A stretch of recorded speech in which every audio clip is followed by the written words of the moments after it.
तकरीबन 4 मुद्दे हैं। अगर देखा जाए तो एक रोजगार और नौकरी से जुड़ा हुआ मुद्दा है। एक जिसे हम सांसद चुनेंगे उसकी उपलब्धता क्या रहेगी?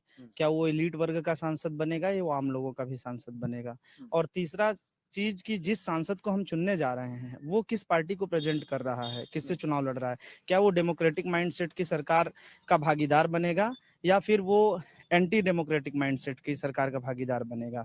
और चौथा मुद्दा जो मिर्जापुर के विकास के जो छोटे छोटे इशू हैं, जैसे यहाँ का जो उद्योग है, छोटे मोटे जो उद्योग हैं जो आज प्रायः खत्म हो गए हैं, उनको पुनर्जीवित करने का उसके पास कोई रोड मैप या कोई प्लान रहेगा कि नहीं रहेगा? ये 4 मुद्दों पर आप अपने सांसद का वोट डालेंगे, ये आप सोच रहे हैं। आपका नाम साहब? आयुष सिंह। आयुष, अब ये बताइए, जैसे आपने बोला 4 मुद्दे, वरीयता के क्रम पे जैसे बेरोजगारी और शिक्षा पर बात करें, खास तौर पर उसमें शिक्षा की जो बात आ जाती है, बेरोजगारी पर तो हमको मैनिफेस्टो में चीजें दिखाई देती हैं। शिक्षा, क्या आपको लगता है कि किसी भी दल के मैनिफेस्टो में उस पे वो जोर दिया गया जो शायद उसको पढ़ने वाले, एक तरीके से जो विद्यार्थी हैं, उनको चाहिए, उनकी अपेक्षाओं की पूर्ति दिखती है? नहीं, मुझे तो लगता है कि शिक्षा को लेकर के वो संजीदगी, वो संवेदनशीलता शायद किसी भी दल में उस तरीके से नहीं है। क्योंकि वर्तमान चुनाव अगर देखा जाए तो निश्चित तौर पे पोलराइजेशन होता है, जाति और धार्मिक मुद्दे हावी रहते हैं। इसलिए आप ये देखिए कि पिछली सरकार ने शिक्षा का बजट कम किया और मिर्जापुर जहाँ आप खड़े हैं, यहाँ पे छात्रों का पलायन एक बहुत बड़ी समस्या रही है। आज इलाहाबाद, बनारस अगर ना हो तो हमारे पास पढ़ने के लिए हमें दिल्ली ही जाना पड़ेगा।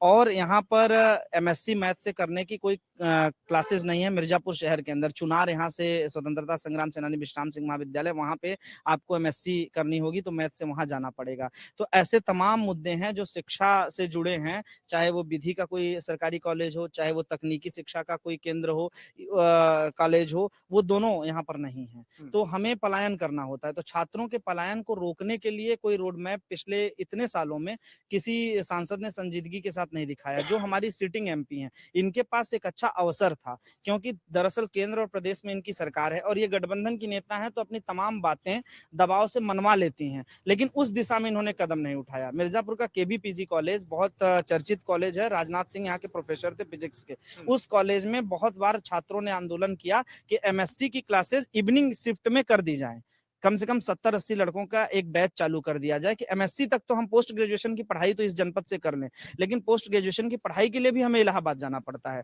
तो शिक्षा को लेकर वो संजीदगी नहीं देखती। मुझे लगता है कि नौजवानों का भी एक बड़ा तबका पोलराइज होकर के अन्य मुद्दों पर हावी वोट देता है, इसलिए शायद सियासी दल उसको उस तरीके से गंभीरता से नहीं लेते हैं। और आयुष, मतलब एक सच आपने जो बता दिया, अक्सर लोग उसको कहने से बचते हैं। लोग कह तो देते हैं कि मुद्दों की बात हो रही है और मुद्दों पर वोट हो रहा है, लेकिन जो आपने आखिरी लाइन कही ना, ये अक्सर हो जाता है कि मुद्दों की बात करने वाले वर्गों में वोट डाल देते हैं और इसलिए जैसा आपने कहा कि नेताओं को लगता है कि फिर मुद्दों पर इतना जोर क्यों देना। आपका नाम? जी, हमारा नाम रवि सविता है। हाँ। मैं आर्किटेक्ट का स्टूडेंट हूँ और यहाँ आज हम मेरठ में पढ़ने जाते हैं, हमारा क्लासेस चलती हैं तो हमें मेरठ में जाना पड़ता है। लेकिन मिर्ज़ापुर में पॉलिटेक्निक कैंपस में बीटेक कॉलेज होने के बावजूद आज से लगभग 7 साल 8 साल पहले से ही उसका कंस्ट्रक्शन चालू हुआ, बीच में रुका, सरकारें बदली, रुक गई। उसके बाद भी अभी तक कहने को चालू है, लेकिन चालू नहीं है, मतलब प्रोग्रेस में है, लेकिन अभी तक उसमें कोई भी एडमिशन का या फिर ऐसा कोई प्रक्रिया चालू हुआ नहीं है। और लेडी पॉलिटेक्निक जो मतलब यहाँ पे स्थापित हो गया है, आज 2 साल पहले से वो बन के तैयार है, अभी तक उसमें एडमिशन की प्रक्रिया चालू नहीं हुई है।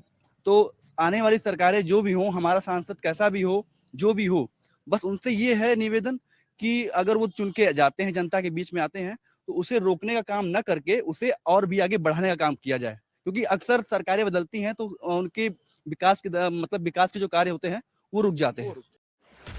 एग्जिट पोल 2024 1 जून शाम 6 बजे से, लोकसभा चुनाव के नतीजे 4 जून सुबह 7 बजे से। देखिए चुनाव नतीजों से जुड़ी हर खबर सबसे पहले, सबसे सटीक, केवल अमर उजाला पर, amarujala.com।